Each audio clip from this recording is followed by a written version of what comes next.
Amigos, amigas, internautas, como sempre, sejam todos bem-vindos. Vamos dar continuidade no estudo deste livro, Vida e Atos dos Apóstolos. Hoje vamos ao capítulo Despenseiros da Comuna, ou da Comunidade do Caminho. Então vamos ler Atos dos Apóstolos, capítulo 6, versículos 1 a 6. Nesses dias, porém, crescendo o número dos discípulos, houve uma murmuração dos helenitas contra os hebreus, porque as viúvas dos helenitas eram esquecidas na distribuição diária. E os 12 convocaram a comunidade dos discípulos e disseram: não é justo que nós abandonemos a palavra de Deus e sirvamos às mesas. Mas, irmãos, escolhei dentre vós 7 homens de boa reputação, cheios de espírito e de sabedoria, aos quais encarregaremos deste serviço. E nós atenderemos de contínuo, ininterruptamente, a oração e o ministério da palavra.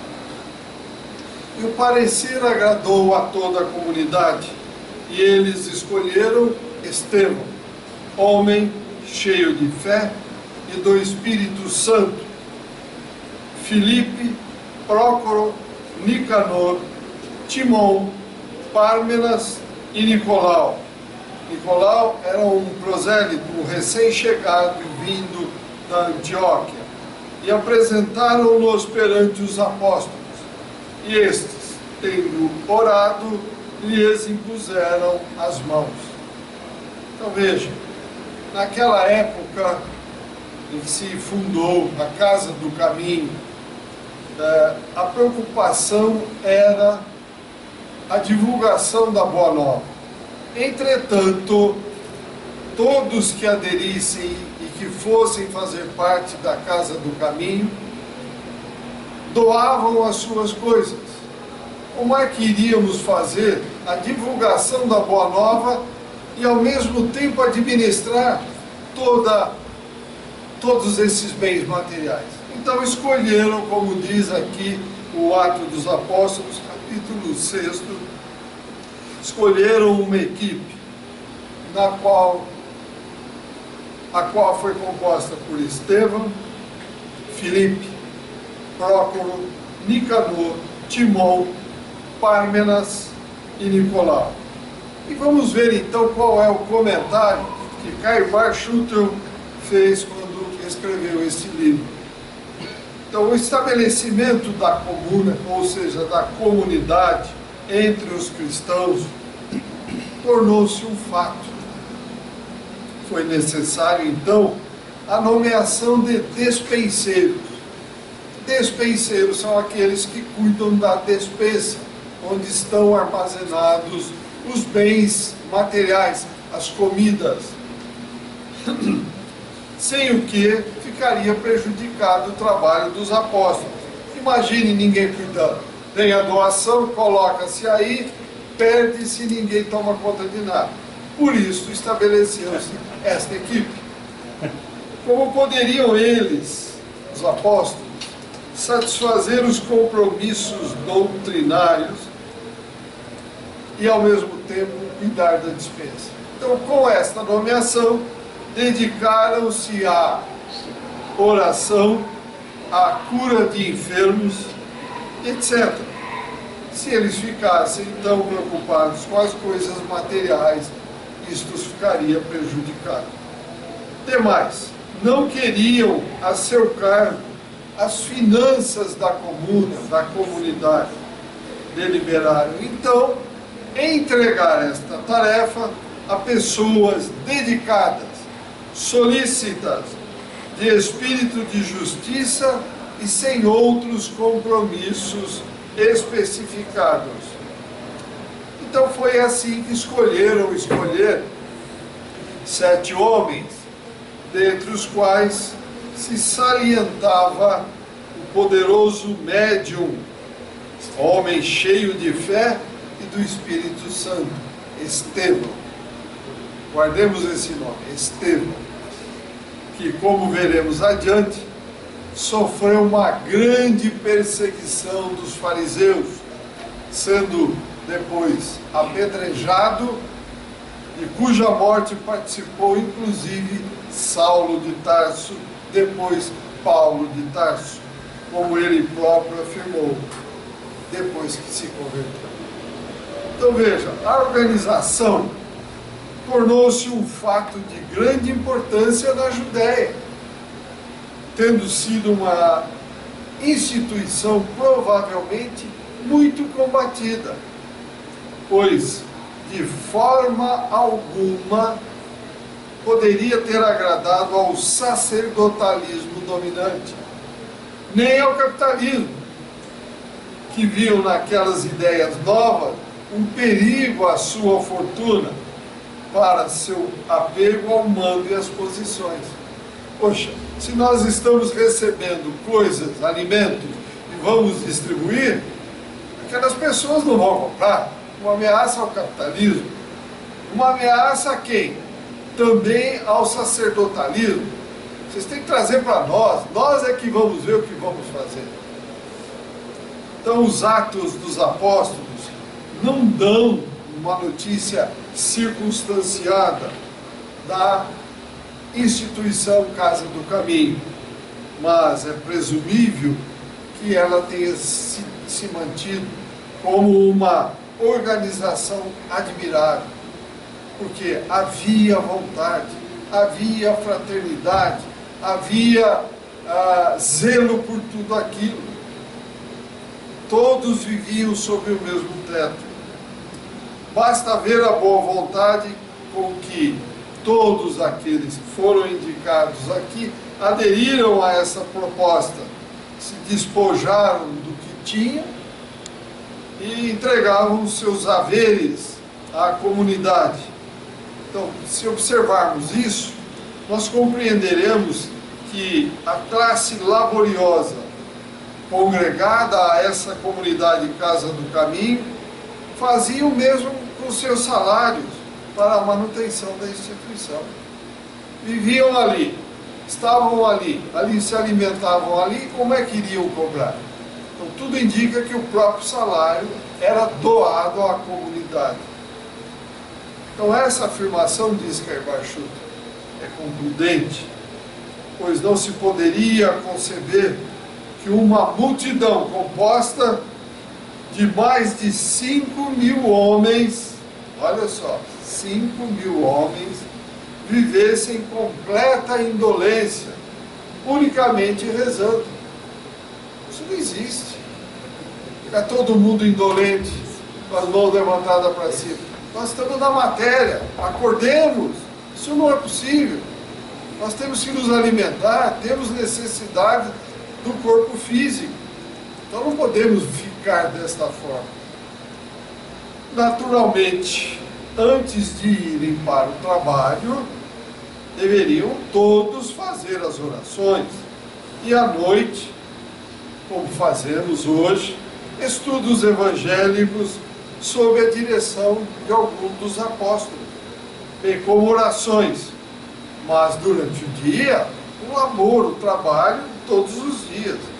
Tanto mais que a comunidade que compunha a comunidade eram de homens do trabalho, lavradores, operários, pescadores, tecelões, etc. Então, tinham que trabalhar, ficar parado não tinha como, não é verdade? Então, a concepção dos apóstolos sobre a fundação da Casa do Caminho pode ser considerada como uma ideia muito adiantada, muito além do tempo, naqueles tempos. Mesmo agora, pergunto ao senhor, se fosse estabelecida, ela vingaria hoje, nos dias de hoje? Faço a pergunta repetindo a pergunta de Caibachut. Por que não vingaria?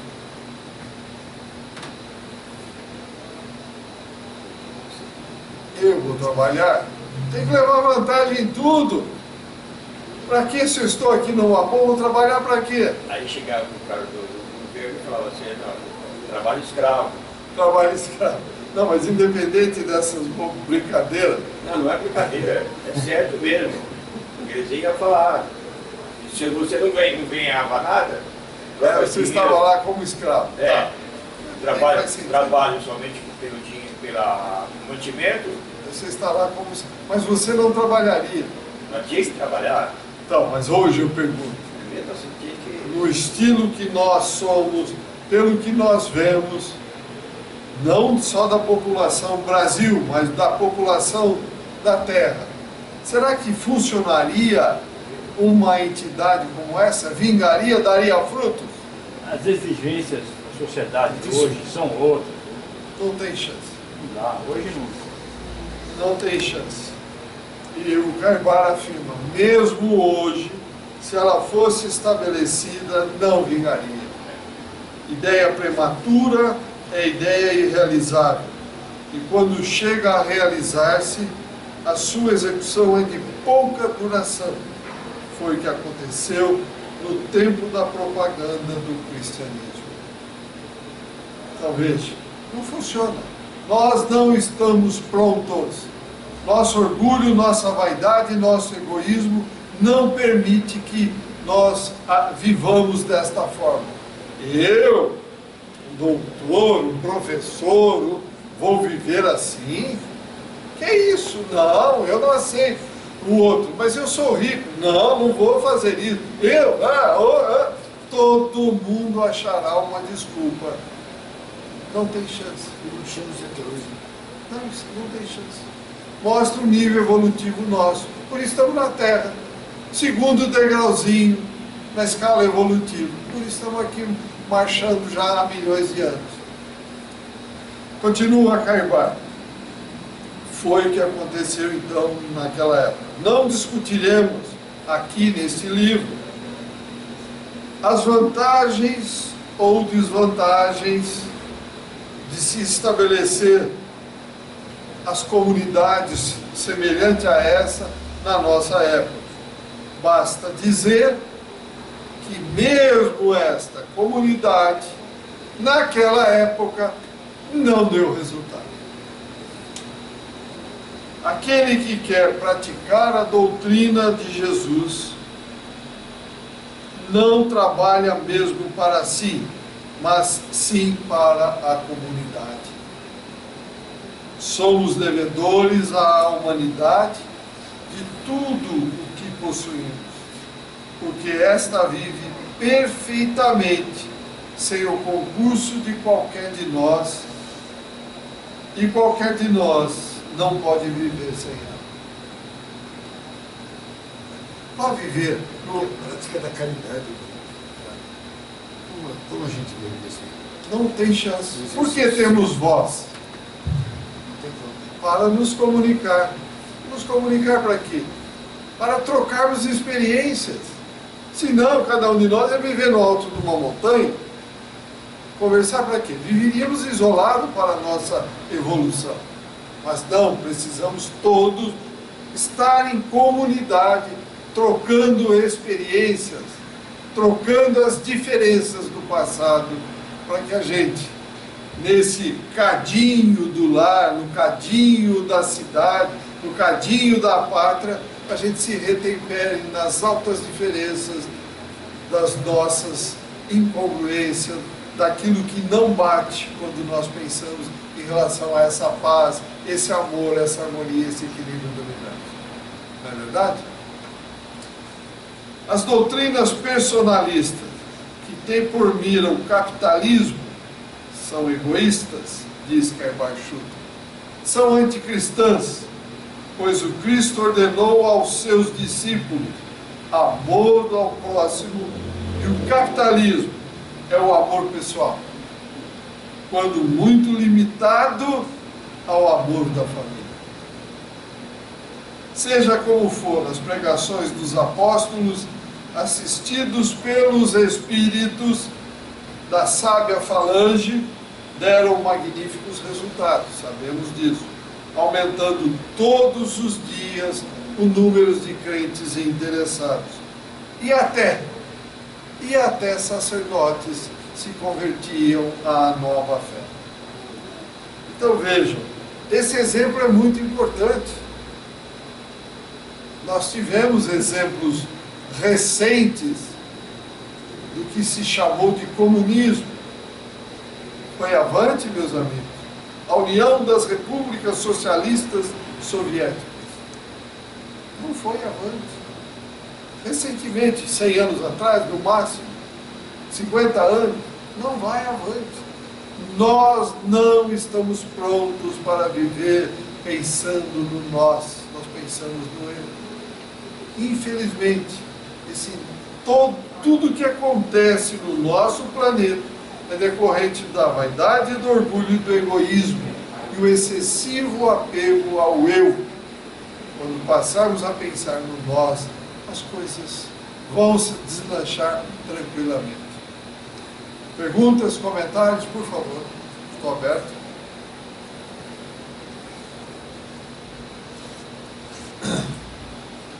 Nada?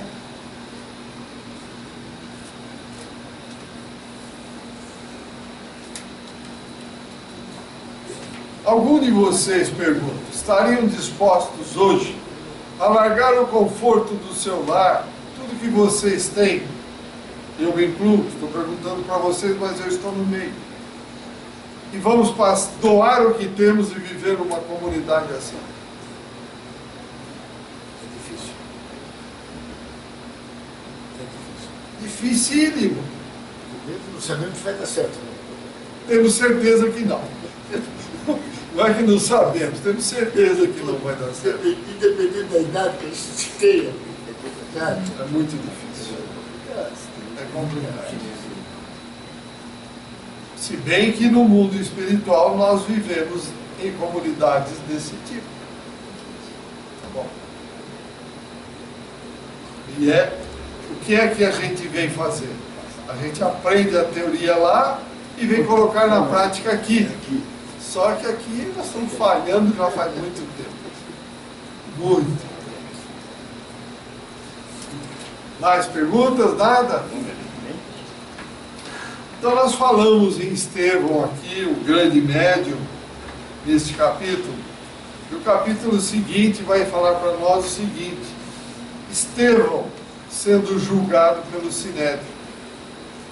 Vamos ver o que diz o livro Atos dos Apóstolos, capítulo 6, versículos 8 a 15.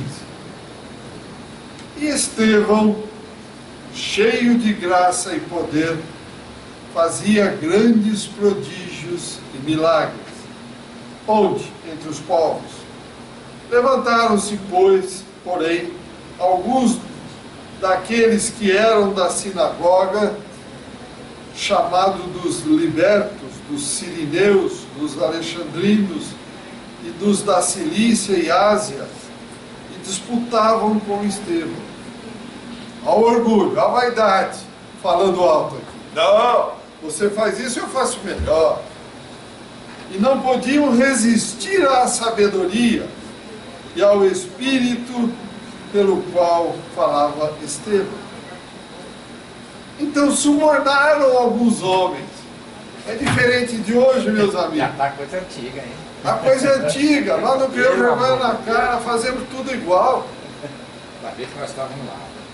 Será que não éramos nós que estávamos lá já subornando? Diziam: temo-lo ouvido proferir palavras de blasfêmia contra Moisés e contra Deus. E também sublevaram o povo aos anciãos e aos escribas, e investindo contra ele, arrebataram-no, pegaram-no à força e levaram-no ao Sinédrio.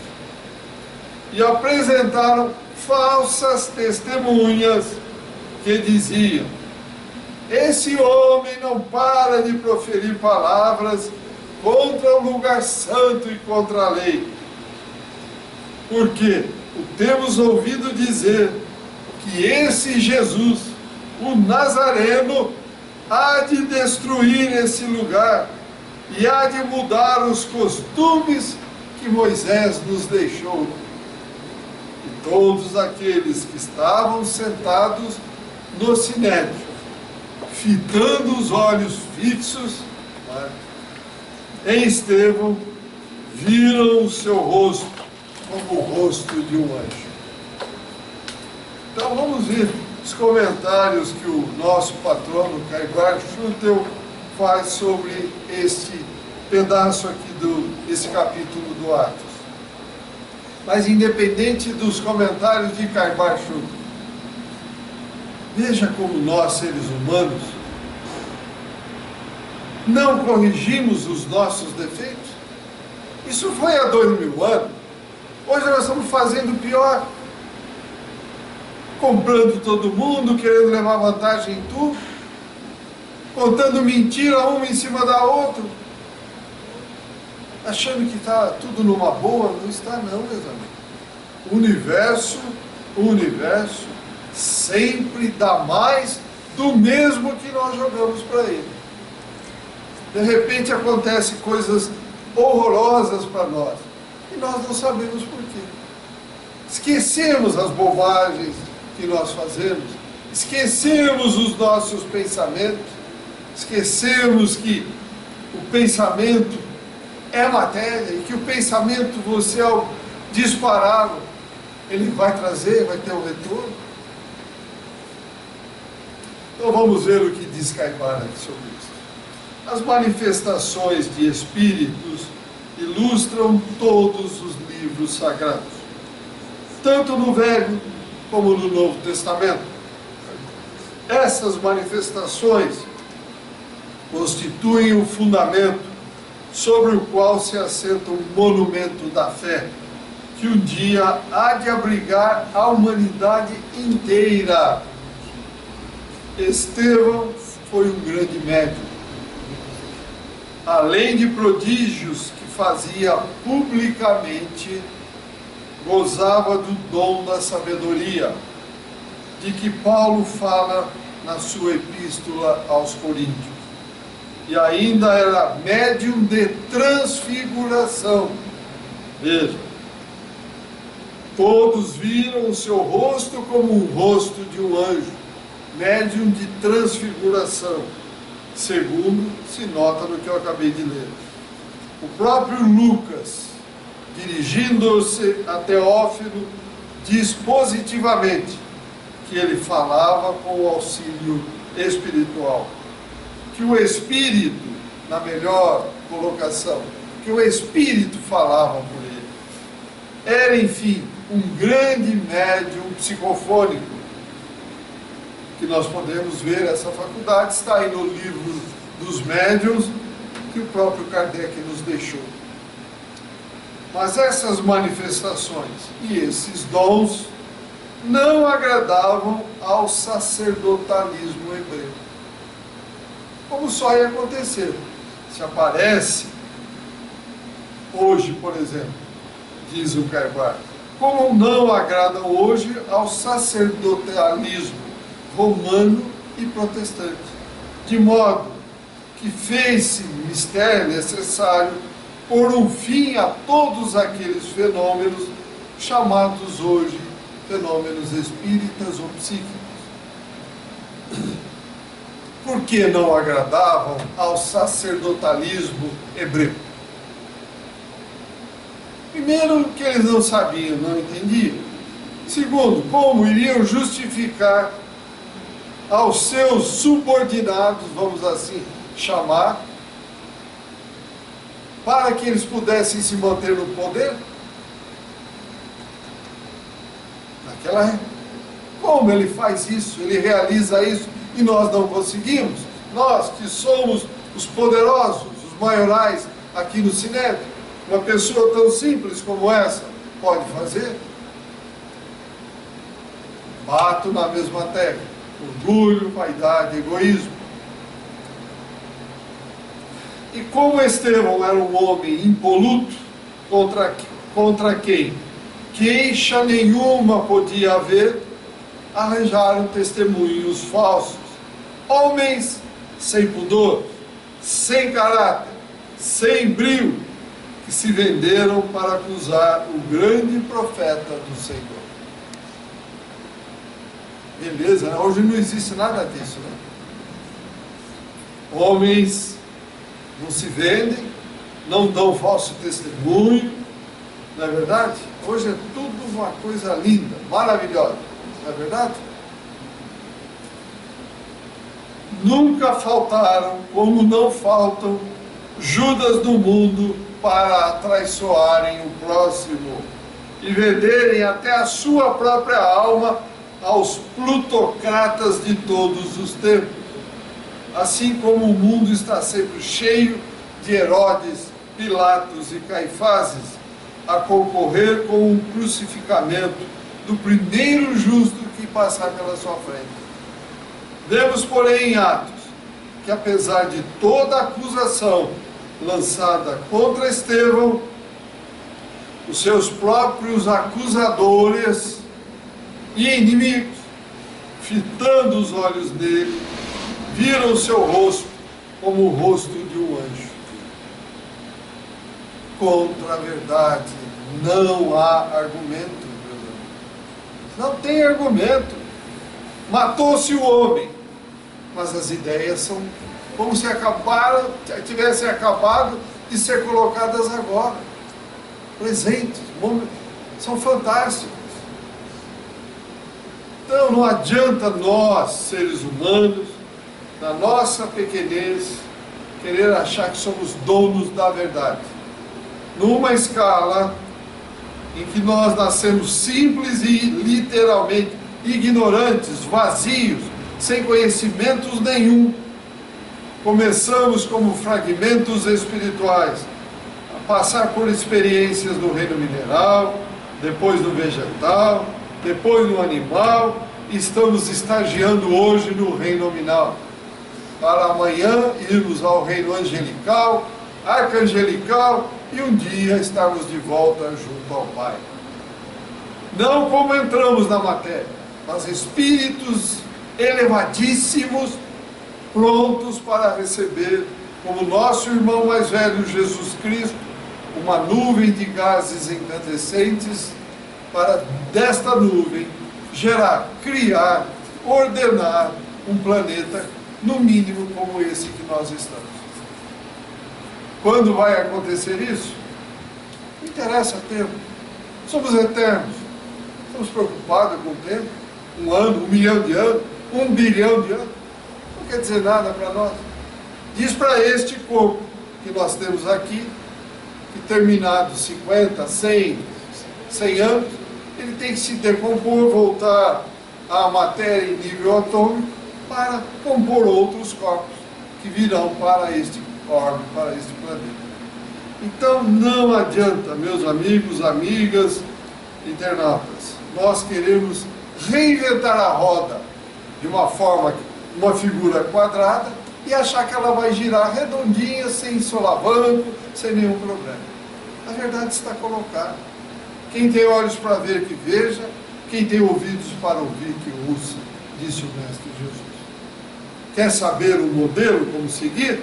O Cristo disse: amor a Deus e amor ao próximo.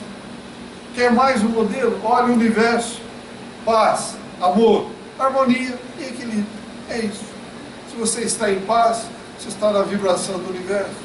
Está dando amor, não posse, paixão, amor. Você está vibrando na harmonia, está vibrando em consonância com o universo. Se você der harmonia, equilíbrio, igualmente receberá. Está em nossas mãos os nossos futuros.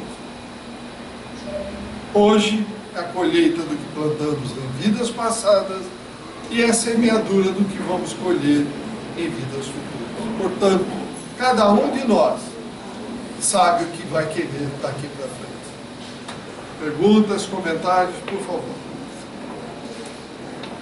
Roberto, só isso, Evangelho.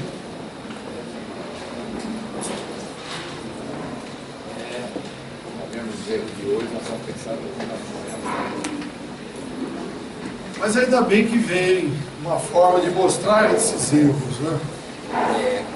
E que os erros do passado estão esquecidos. Porque se realmente tivéssemos o conhecimento dos erros do passado, nesse estágio evolutivo que nós estamos, nós não aguentaríamos.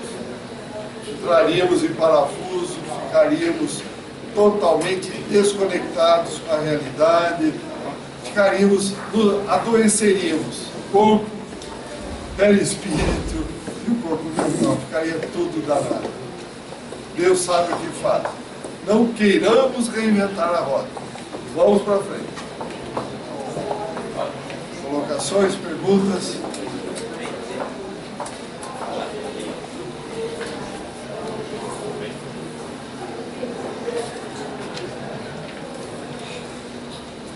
Então vejam, Estevão foi acusado no Sinédrio. Então no próximo capítulo vai continuar a defesa de Estevão e vamos chegar até a sua lapidação, a morte por apedrejamento. Então a defesa de Estevão é uma peça oratória de grande valor histórico, diz o Caimar Schultz. O profeta era um homem de instrução, conhecia a fundo o Antigo Testamento. E como ele era assistido pelos Espíritos, para justificar a sua atitude, fez uma dissertação, uma exposição larga, completa, sobre a história do povo hebreu, lembrando as manifestações recebidas por esse povo, a lei mosaica e muitas outras passagens que foram dignas de menção. O sacerdotalismo judaico, ele fundava a religião nos livros do Antigo Testamento, como só ia acontecer até hoje, mas interpretava ao pé da letra, quer dizer, aquilo que tinha sido escrito há vários mil anos atrás, 2, 3 mil anos atrás na época, e era interpretado ao pé da letra. Imaginemos-nos nós hoje pegando uma lei que tivesse sido escrita não há 3 mil anos, mas que tivesse sido escrita uma lei humana no ano de 1800 aqui no Brasil, e vamos tentar aplicá-la nos dias de hoje. Eu pergunto, será que conseguiríamos? Praticamente impossível. As leis humanas, elas vão se adaptando de acordo com a evolução da humanidade. Então, como eles pegaram aquelas leis e interpretavam ao pé da letra? Fazendo o que fazem hoje, diz o Caimar Schultz. Os católicos, os protestantes, torcem o sentido das Escrituras, suprimem passagens, saltam sobre versículos e outras coisas mais. Estevão já sabia de tudo isso na época, porque ele tinha estudado a fundo as Escrituras.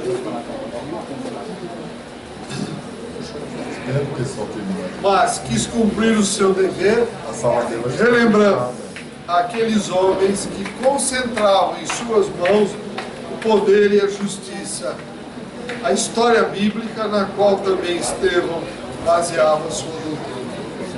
Então, só para nós encerrarmos, e logo que o sumo sacerdote o inquiriu sobre a acusação da qual ele estava sendo vítima, ele começou a falar: irmãos e pais, ouvi. O Deus da glória apareceu ao nosso pai de Abraão, ao nosso pai Abraão, estando Abraão na Mesopotâmia, antes de habitar em Charã, e disse-lhe: sai da tua terra e de dentre a tua parentela, e vem habitar a terra que eu te mostrar. Então eu só comecei isso para nós continuarmos no próximo encontro. Alguma pergunta, algum comentário? Eu agradeço a todos os internautas. Mas acho que o Pois não. comentário que tem que fazer de Estevão, né? Oi? O comentário que tem que se fazer, você já até falou, da evolução de Estevão. Fantástico. Aí que Eu acho vai que só entrar. está abaixo, na época ali, de João Batista, segundo Jesus, né? Os nascidos de mulher eram mais.